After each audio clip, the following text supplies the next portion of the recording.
Discover the miraculous story of Esther, an inspiring divine plan with shocking transformations. In the 3rd year of Jehoiakim, king of Judah, Nebuchadnezzar, king of Babylon, came to Jerusalem and besieged it. As the tides of history turned, a young Jewish woman named Esther, the orphan niece of Mordecai, found herself in the opulent yet treacherous palace of Shushan during King Xerxes' reign over Persia. A radiant beauty with wisdom beyond her years, Esther had been raised by Mordecai after her parents' tragic deaths, their lineage steeped in the history of a proud and once great people now exiled and subdued. In the grandeur of the palace, where the laughter of courtiers masked deeper moral decay, Esther's heart resonated with conflicting emotions. The clang of golden dishes at splendid feasts accompanied whispers of a dark scheme woven by Haman, an ambitious advisor with a lethal hatred for Mordecai and the Jews. The ominous decree calling for the extermination of her people loomed like a storm cloud, casting dread over her spirit. Mordecai's urgent words echoed in her mind, "Do not think to yourself that in the king's palace you will escape any more than all the other Jews. Who knows whether you have not come to the kingdom for such a time as this?" These words ignited a fierce struggle within her soul, a fight between the safety of silence and the weighty call of purpose. Esther's heart trembled before the perilous choice she faced. Approaching the king unsummoned could cost her life, yet the fate of her people lay tangibly before her. Deep in her soul, Esther felt the stirrings of faith. Could the same God who parted the Red Sea and shattered the chains of Egypt still hold dominion over her world? After 3 days of fasting and prayer, she steeled herself. "I will go to the king, though it is against the law, and if I perish, I perish." As she stepped into the inner courts, the lavish splendor of the palace seemed to suffocate her resolve, yet with each heartbeat, her courage swelled. Remembrance of her people's prayers and the legacy of divine deliverance coursed through her veins. The king, seated on his throne, lifted his golden scepter toward her, inviting her to speak a moment laden with both grandeur and trepidation. Before we continue with this incredible biblical account, I want to make sure you don't miss any of these powerful scripture stories.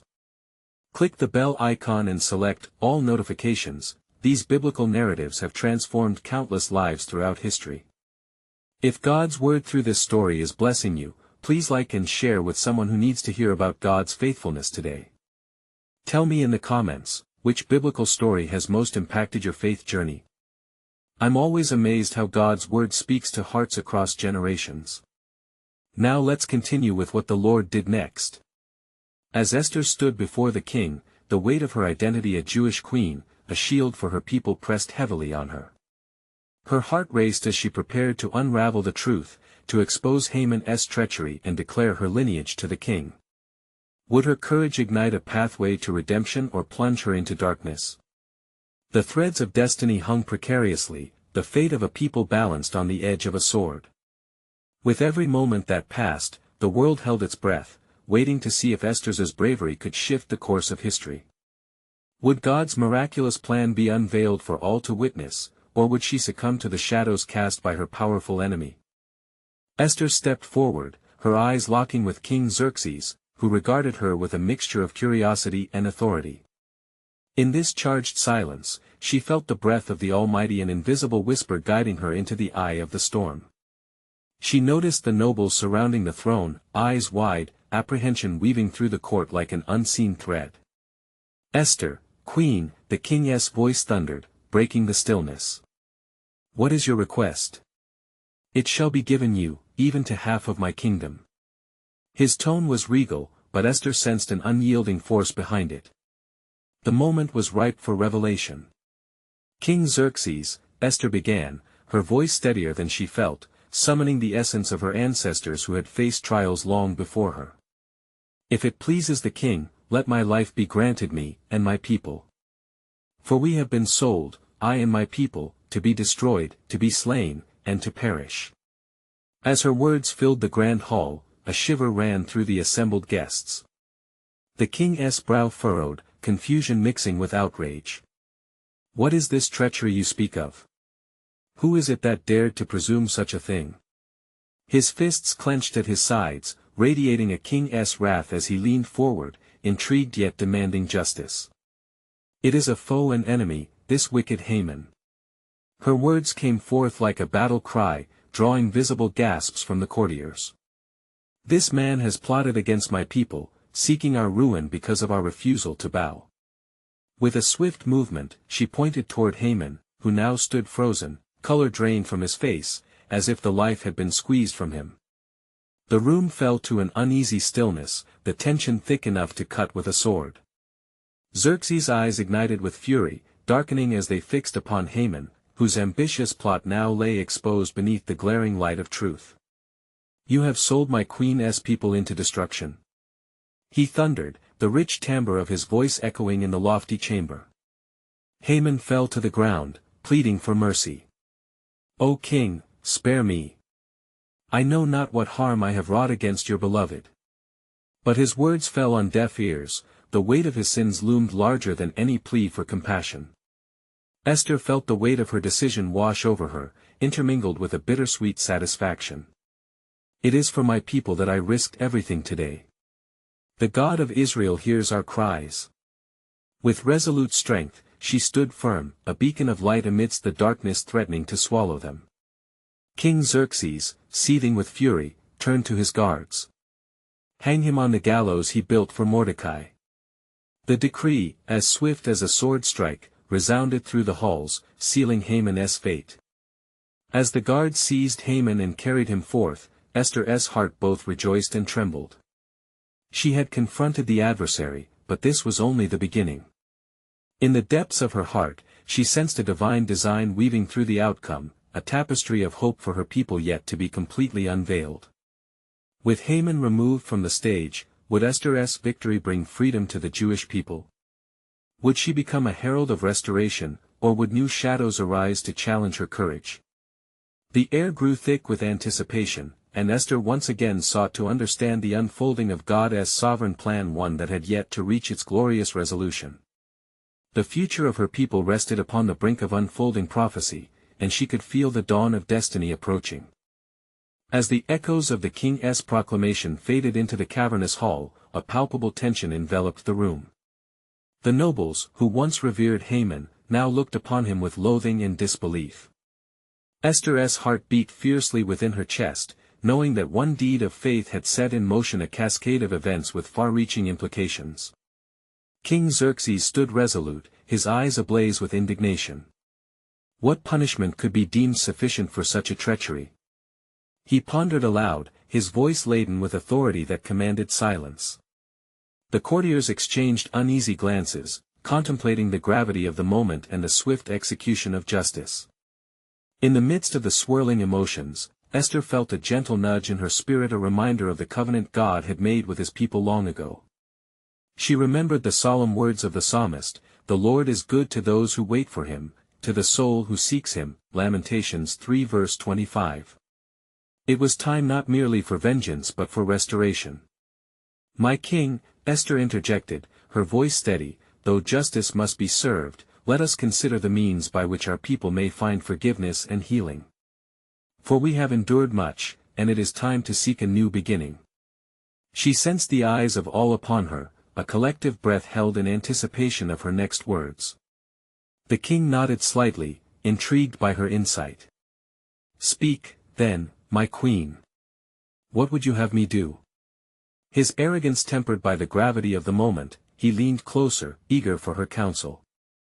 "I ask, my lord," she continued, emboldened by the Spirit's urging, "not only for my life, but for a decree to reverse the fate of my people.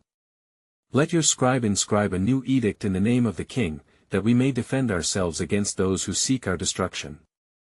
Her plea rang true, echoing with the heart of a people desperate for hope. Xerxes regarded her thoughtfully, and the air thickened with the weight of possibility.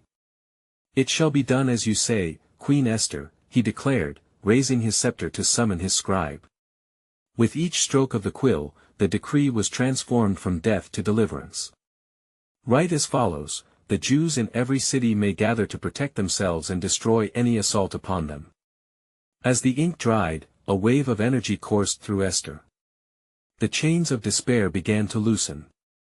God's providential hand had orchestrated this miraculous turn, fulfilling the faintest flicker of hope ignited with her bold act before the king. Yet even as joy swelled in her heart, Esther could not shake the awareness of a shadow looming in the vibrant corridors of the palace. Was this truly the end of their plight, or merely the prelude to a greater challenge ahead? She couldn't ignore the profound wisdom that remains etched in her heart, for we wrestle not against flesh and blood, but against principalities, against powers, against the rulers of the darkness of this world. Ephesians 6 verse 12. The celebration of the decree filled the court, a joyful sound that reverberated through the very stones of the palace. As the news spread, the people of Israel stirred with hope, but Esther poured her thoughts into prayer, seeking divine counsel, her spirit yearning for assurance of the path ahead. Lord, she whispered in the quiet of the evening, may your hand guide us as we embark on this journey. Reveal to me the mysteries of your purpose, for I know the battle is far from over.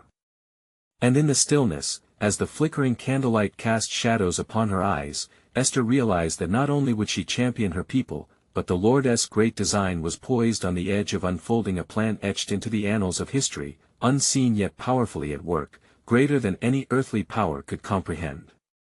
As another day dawned over Shushan, Esther stood watch, ready to face whatever lay ahead.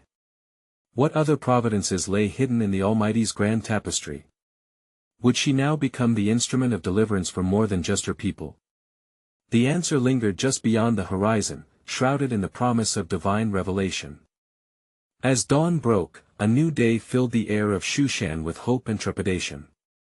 Esther stood on the balcony of her chambers, gazing out at the city, feeling the pulse of its heart. The sun cast golden rays upon the rooftops, illuminating the faces of the people below, their expressions a mix of apprehension and anticipation. Little did they know that the realm of the unseen was already at work, weaving a destiny more profound than they could imagine. Word of the king's decree had spread like wildfire, igniting flickers of joy among the Jewish people. Yet, Esther felt a weight pressing upon her chest, a weight that whispered of battles not yet fought and trials not yet endured. Could it be that the release from fear would awaken new enemies, those who had once conspired against her kin? In this moment of reflection, she recalled the words of the Lord, "Be strong and of good courage, do not fear nor be afraid," Deuteronomy 31 verse 6. Esther clasped her hands together, drawing strength from the promises encased within the sacred texts she had held dear all her days. As the morning unfolded, the palace was abuzz with plans for the defense of the Jewish people. Couriers rode forth with the edict, empowering the Jews to rally together and stand firm. The tension within the palace remained palpable. Noblemen confronted their allies in discussions about the potential uprising, their faces distorted by the specter of retribution. Esther summoned Hatak, her faithful servant. "Go, find Mordecai," she commanded, urgency lacing her words. "Bring back word of our people's hearts and the spirit of the city. I need to know how we stand." Hatak bowed deeply, his resolve echoing that of Esther, driven by a faith that transcended fear. Meanwhile, Mordecai, cloaked in sackcloth, walked amongst the grieving populace. His voice rang true and loud, "Hear me, O people of Israel. Our hope is reignited, let us prepare with courage. For the Lord our God fights for us, and we shall not be forsaken." The heart of the community stirred, emboldened by his words. The cries of despair began to diminish, replaced by an undercurrent of strength, a divine setup for a coming confrontation.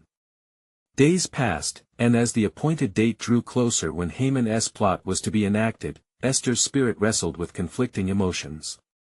She gathered her maids within her chamber, imparting wisdom and strength, urging them, "Together we shall pray and fast. Let us seek the face of God, for our only hope lies in His mighty hand." The unity of purpose grew, and they committed to 3 days of prayer. In the quiet hours of the night, as tension crackled like wildfire, the Lord of all the earth stirred in response to their cries. Within the secret chambers of heaven, angels prepared themselves for the unfolding of His sovereign will, knowing unseen battles were soon to commence. On the eve of the decisive day, when shadows loomed large, a restless spirit visited Haman, filling him with a fury so intense that he could see nothing but annihilation. But he too was a pawn in a greater plan, oblivious to the tide of change that approached with unstoppable force, directed by the hand of God. Esther, upon rising that morning, felt the presence of the Almighty pressing upon her heart. Would the hidden path of her life reveal not just her destiny but the destiny of her nation? A shudder coursed through her as she sensed a divine orchestration was taking shape, interweaving every soul into the fabric of his mighty purpose. Yet, as she donned her royal apparel, one thought persisted in her mind, echoing her prayers. For such a time as this, she murmured, the weight of the moment pressing heavily upon her. What working is the Lord preparing beyond this day? Is this the moment the generations will look back upon as deliverance? Now, as she prepared to venture into the presence of the king, the verse trembled on her lips, the heart of the king is in the hand of the Lord, Proverbs 21 verse 1. What miracles would unfold as the day advanced? The answer, shrouded in divine mystery, awaited revelation. Esther stood before her mirror, the radiance of her royal garments cloaking her in a veil of courage and trepidation. With each passing moment, the weight of her calling pressed heavily upon her shoulders. She recalled the petitions of her people echoing through her heart, the cries for deliverance woven into the very fabric of her being. Breathe in the promise, dear Esther, she whispered to herself, her voice trembling yet resolute. With a final prayer upon her lips, she gathered her strength. Would the king receive her? Would the appointed hour bear witness to the deliverance of her people, or would it unveil a daunting peril? She stepped forward, her heart echoing the ancient words of the psalmist, "The Lord is my light and my salvation, whom shall I fear?" Psalm 27 verse 1. Yet a shadow of uncertainty flickered within her spirit. She recalled the fate of those who dared approach the king without invitation, a fate of death or exile. Upon entering the grand hall, she was struck by the grandeur of the throne room. Golden pillars reached towards the heavens, and the air was rich with the scent of myrrh. A stirring of pride and fear swirled within her as she approached the throne, the gaze of the king resting upon her, his countenance a mixture of surprise and intrigue. "Esther!" he exclaimed, a hint of delight in his voice. "What is it that concerns you? What is your request? Even to half of my kingdom it shall be granted." Courage ignited within her spirit as she bowed low, speaking the words that hung heavily in her heart. "If it pleases my lord, let the king and Haman come to a banquet that I have prepared." The king's brow furrowed with curiosity, and he nodded his assent. Soon, the banquet was set, and Haman entered with an air of arrogance, unaware that destiny was at play. As they feasted and drank, Esther felt the presence of the Almighty overshadowing the gathering, weaving uncertainty into Haman's heart. In that moment, she knew she must unearth the malignant plot against her people but understood the timing was critical. The weight of the reveal must be preserved, an explosive truth wrapped in delicate eloquence. But her heart raced, burdened by the pressing shadows of betrayal that loomed over them. As their cups clinked, and laughter echoed through the hall, she spoke up once more. "My lord, if I have found favor in your sight, grant me my life and the life of my people. For we are sold to be destroyed, to be slain, and to be annihilated." Silence fell like a heavy mantle. The king's expression morphed from joviality to a storm of indignation as he gripped the table. "Who is he, and where is he, who would presume to do such a thing?" The words rolled from his lips like thunder. Esther pointed to Haman, whose facade disintegrated into horror. "It is the adversary that stands before you, my lord Haman, the Agagite." In that moment, the tides of fate shifted violently. God's sovereign plan, cloaked in mystery until this revealing hour, began to unravel before their very eyes. Haman's aspirations crumbled like dust, and the hearts of the people surged with hope as they foresaw the tide turning. Yet, as the banquet concluded, a deep sense awakened within the palace. The machinations of Haman were but the beginning of a greater confrontation. What revelation awaited in the shadows, and would Esther's boldness seal the fate of her people or unleash unforeseen trials? Unknown to all present, the Lord of hosts was moving, orchestrating everything toward the ultimate display of his power. For such a time as this, Esther's heart echoed anew, as she surrendered to the unfolding story of redemption, not realizing that even greater plans were being put into motion beyond their comprehension. As the words of Esther hung in the air like a shroud, the silence of the throne room pressed heavily upon all present. The king's visage darkened as he turned his gaze toward Haman, whose heart sank. It was a moment weighted with a divine tension that held the kingdom's breath captive. "Bring Haman here," commanded the king, his voice slicing through the stillness. Servants rushed forward, urgency in their steps, and soon Haman stood before the throne, stripped of his pride, standing in the shadow of his own schemes. "What have you done?" Xerxes inquired, the fury in his eyes igniting like fire. Haman could feel the weight of his plans crumbling beneath him, crumbling like the fragile dust of the earth. "My lord," he stammered, his voice trembling like leaves on a gusty day, "it was a decree, a foolish decree, crafted with the malice of my own heart." In that moment, a profound realization swept through the hall. The sovereign hand of God had turned the hearts of men. The king's anger reached a boiling point as Haman's pandemonium unfurled. "You have sought to destroy a people whose God is mighty, even among us."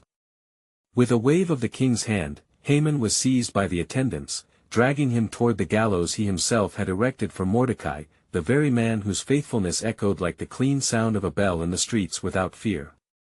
As the king watched Haman's disgrace, returning to his throne, he was filled with a deep sense of trouble.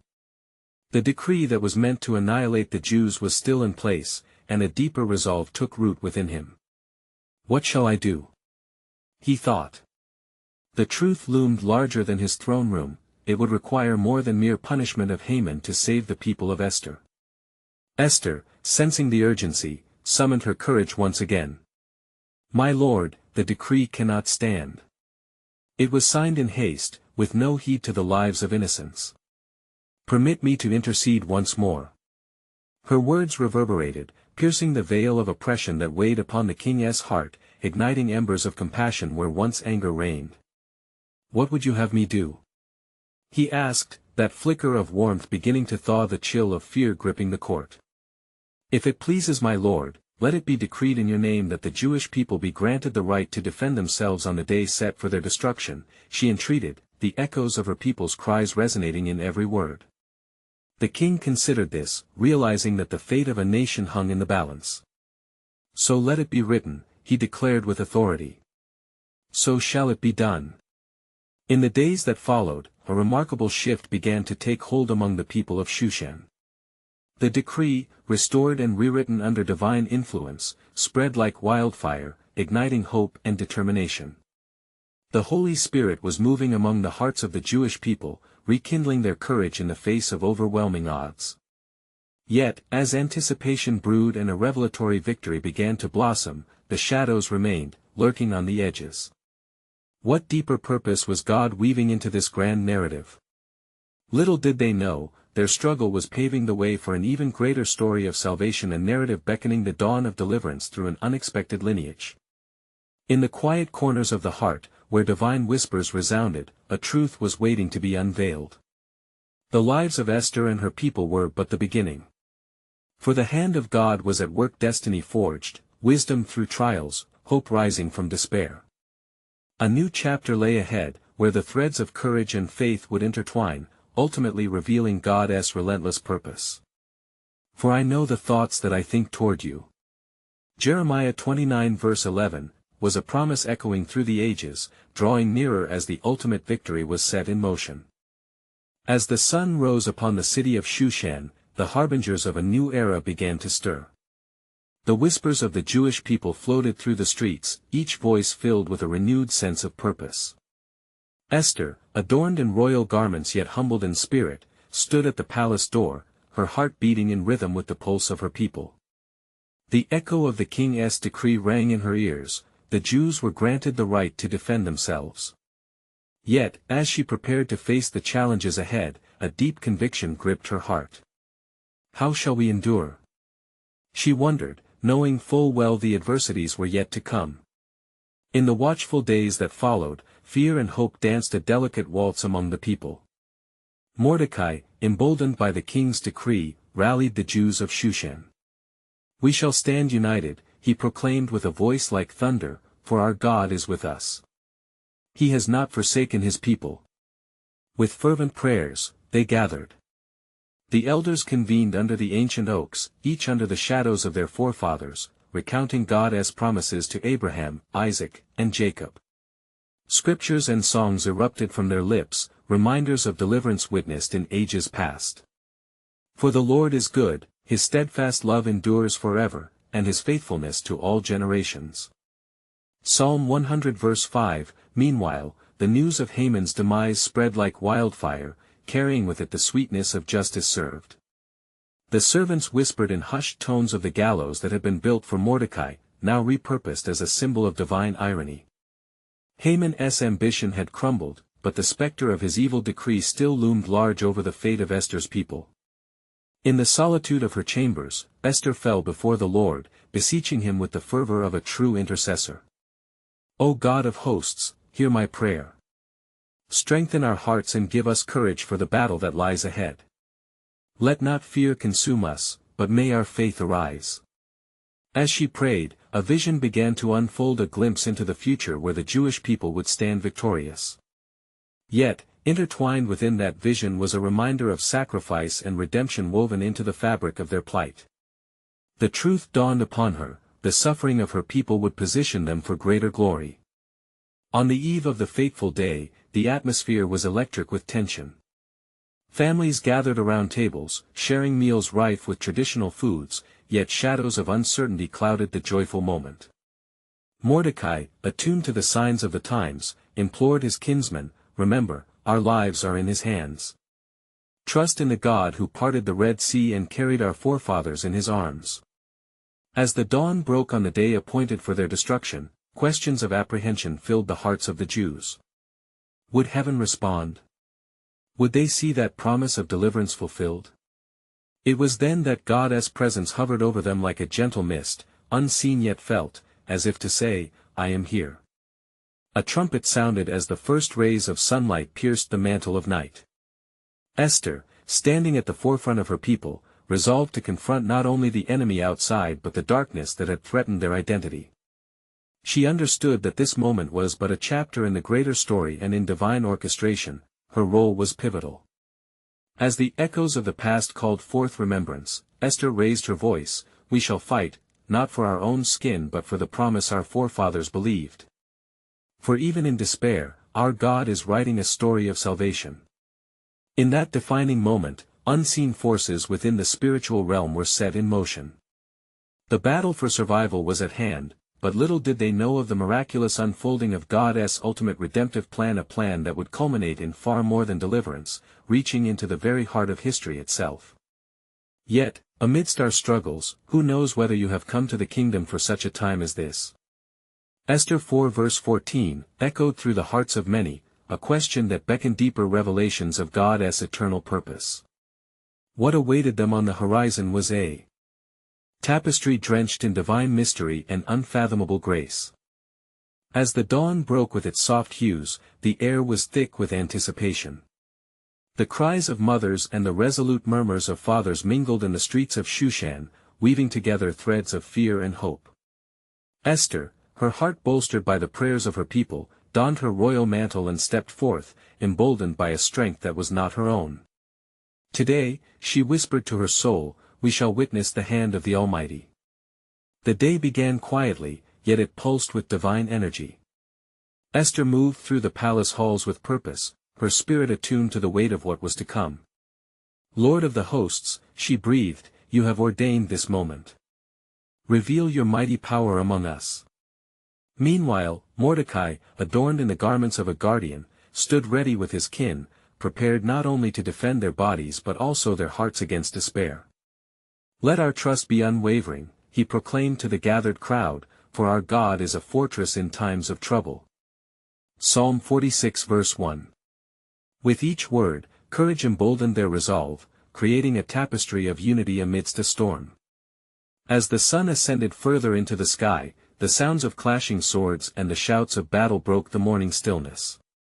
The Jews took to their feet, fortified by a promise that flickered like a flame in the encroaching darkness.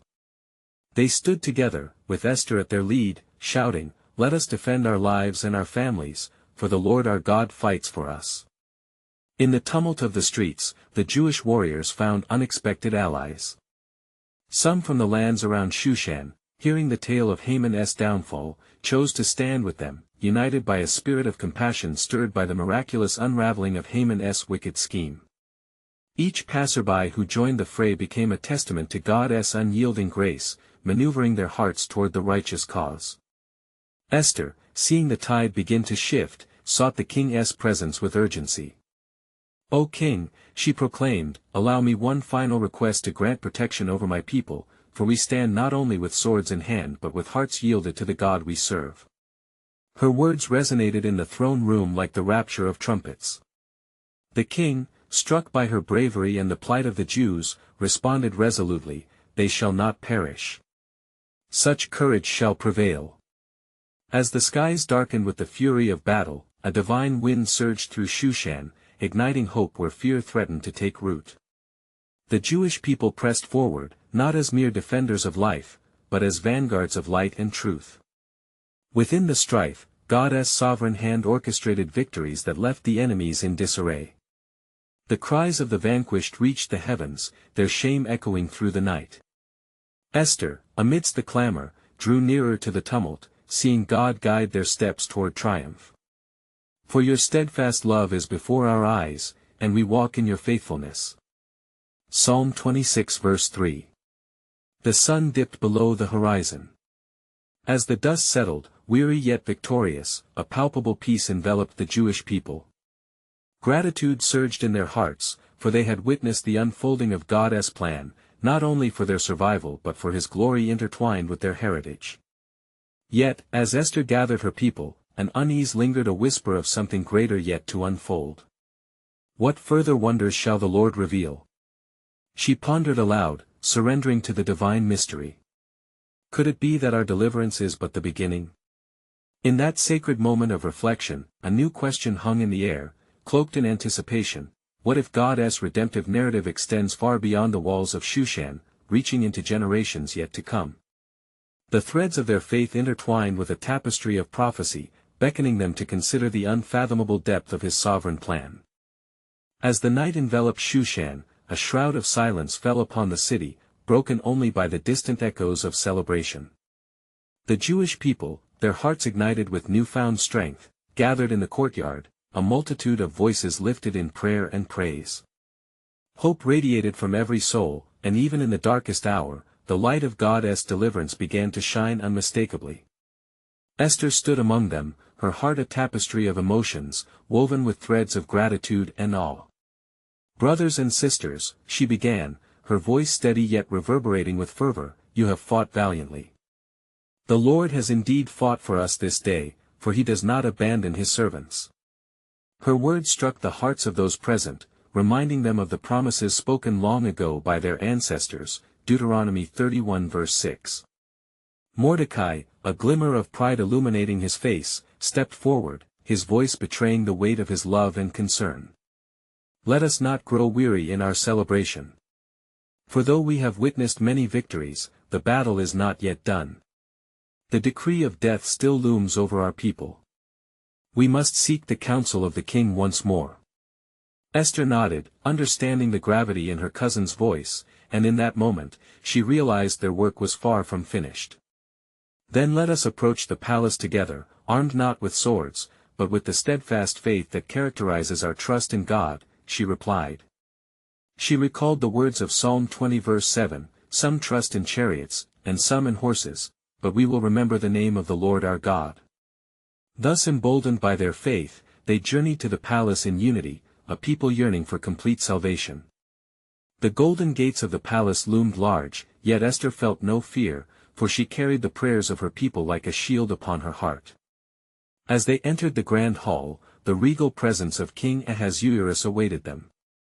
His eyes widened as he beheld his queen standing resolutely before him, a gathering of her people clothed in the confidence of their God beside her. "What is it that you desire, my queen? It seems the cries of your heart are louder than yet another plea for mercy," he queried, his voice draped in curiosity. Esther, her courage reinforced by the divine, stepped forward and knelt, her head bowed yet her spirit undeterred. "O king," she implored, "if I have found favor in your sight, let a new decree be written, one that will grant us the liberty to not only defend ourselves but to prevail over any who seek our destruction." Her heart raced, echoing the words of Psalm 37 verse 5, "Commit your way to the Lord, trust in him, and he will act." A hush fell over the court as the king contemplated her request, the weight of decision pressing heavily upon him. Moments passed, stretching like the horizon, and then with an exulting proclamation, Ahasuerus responded, "As you have spoken, so it shall be. Your people will not only survive this decree but shall conquer." Joy and relief surged through the crowd, yet Esther knew that a greater revelation loomed on the horizon. She sensed, deep within her spirit, a stirring of God's mighty plan, one that extended beyond this moment of triumph. What if the fate of this kingdom hinges upon our unwavering faith? She thought, her mind racing with possibilities. With that realization, she closed her eyes, surrendering to the Almighty's wisdom. May our deliverance be the spark that ignites the hearts of nations. She whispered fervently. Thus, the decree was drafted and sealed, yet not merely for the Jews alone. As the dawn approached, the air thick with divine expectancy, Esther awaited the greater unraveling of God's purpose. What further wonders lie ahead? She pondered, mystery enshrouded in reverence, realizing that the tapestry of her life was entwined with the destiny of countless souls yet to be revealed. As dawn painted the skies of Shushan with hues of gold and crimson, the realization of Esther's pivotal role weighed heavily upon her heart. God's purpose unfurled like a banner across the heavens, stark against the backdrop of uncertainty and hope. The air hummed with anticipation, a fervent promise that divine intervention was at hand. She understood that the deliverance of her people was not merely a momentary reprieve, but part of a grander tapestry woven by the Creator of all. Mordecai stood steadfast beside her, the resilience of his spirit igniting courage among the gathered Jews. Today, we do not merely fight for our lives, we stand as witnesses to the power of the God of Israel. He proclaimed, the resonance of his voice igniting a spark in the hearts of the assembled. Esther, emboldened by her cousin's words, raised her arms, her voice ringing with conviction. For such a time as this, we are called to stand firm. The Lord, our God, fights for us and grants us the strength to triumph over our enemies. Her proclamation echoed through the crowd, each heartbeat stirring faith as they turned towards the horizon, united under the banner of hope. The day unfolded like a divine orchestration. As the sun climbed its arc, the Jewish people gathered their strength, hearts intertwined with purpose and prayer. Couriers, bearing news of God's providential hand, fanned out across the land, empowering others to join the cause. The cries of despair were replaced with shouts of praise, and the once paralyzed spirit of the faithful began to soar. That evening, as the final rays of light dimmed, the Jewish people of Shushan melded their voices in a jubilant chorus. For his steadfast love endures forever. They sang, each note filled with gratitude and reverence towards the Almighty. They marveled at the miraculous turn of events, recognizing that though trials still lay ahead, they had already witnessed God's mighty hand at work. As Esther's heart swelled amidst the praises of her people, she fell to her knees, utterly humbled. Lord, she beseeched, may this victory lead not only to our deliverance but also to a revelation of your glory among the nations. Her plea rose toward the heavens, intertwining with the reverent sounds of gratitude that enveloped the air. Her prayer full of faith did not go unanswered.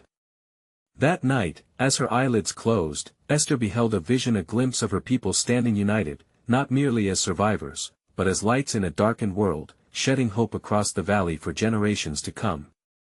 The shadows that once threatened their existence receded as the dawn of promise illuminated their path, hinting at a future where faith would alter the course of history. On the morrow, Esther approached King Xerxes once more, knowing their decree had redefined her purpose. My lord, she began, her voice steady, let not this victory fade but be remembered among the histories of our people.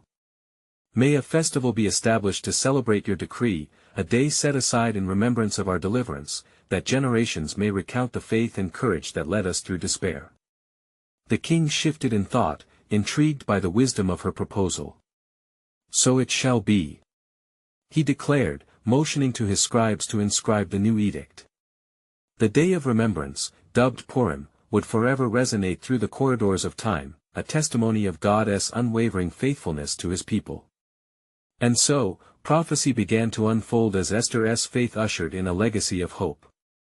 The Jewish community thrived in the joy of the Lord, celebrating their freedom and unity, transcending fear with a bold reminder of what it means to trust in a mighty God. They recounted the tale of their deliverance, not as mere stories lost in pages, but as living testimonies that engraved a truth in their hearts: God is with us. Esther, now a leader uniting her people, found herself woven intricately into the very fabric of divine history. Her journey, once rooted in uncertainty, had blossomed into a radiant testimony of courage, love, and providence. The Jewish people found strength, knowing that God would continue to guide them in all future trials. In the coming years, the story of Esther inspired countless others, as her faith ignited a love for God's word, reminding them that even in darkest days, the light of hope can break through. Esther became not just a queen but a symbol of purpose, of divine intervention, and of unyielding faith. And through it all, God's sovereign plan remained clear. He who orchestrated their deliverance continued to weave a legacy that would echo through the ages. For those who trust in him, barriers would break, and grace would abound. As the book of Esther reaches its conclusion, the resonance of God's presence, sovereign, loving, unwavering, still speaks to hearts today. Now, as we reflect upon the bravery and faith demonstrated in Esther's life, may we be inspired to seek and serve God with the same fervor. Let us not forget the words etched in our hearts, for such a time as this. Let us rise, bold in faith, and fulfill the purposes laid before us. If this story has ignited something within you, you need to subscribe now to stay connected to God's Word. It is only through our collective efforts that we can share such powerful biblical content that transforms lives. Leave a like now so that more hearts can be touched through the algorithm, and comment your reflections. How has this astounding story impacted your faith? And don't wait even one more second. Share instantly with at least 5 friends who need to hear this truth. Together, let us spread the glory of God's word and reach more souls for Christ.